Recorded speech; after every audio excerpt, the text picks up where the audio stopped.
So here's how to fix Word cannot open the document users doesn't have access privileges.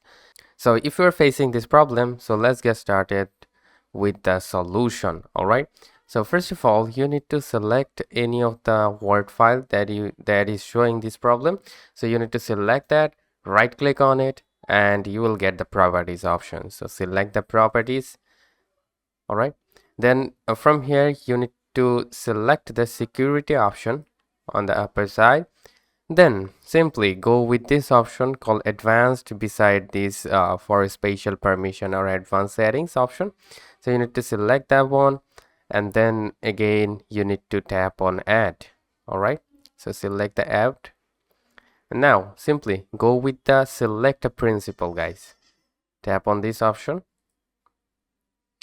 All right. Then again, you can simply go with the advanced again. Now, on the right side, you will see the Find Now option. You need to select the Find Now. All right. Then from here, we need to make sure the name shows all. Like this, you can scroll.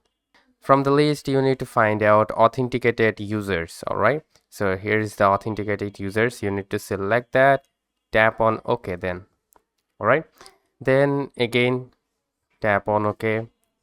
And now from here, you need to select full control to select all of these and simply go with the OK. And now if you are done with that thing, you can simply tap on apply and then again apply and hit an OK. So this will probably end your problem. All right. So hope this video helps. If yes, please leave a like and we'll see you next time.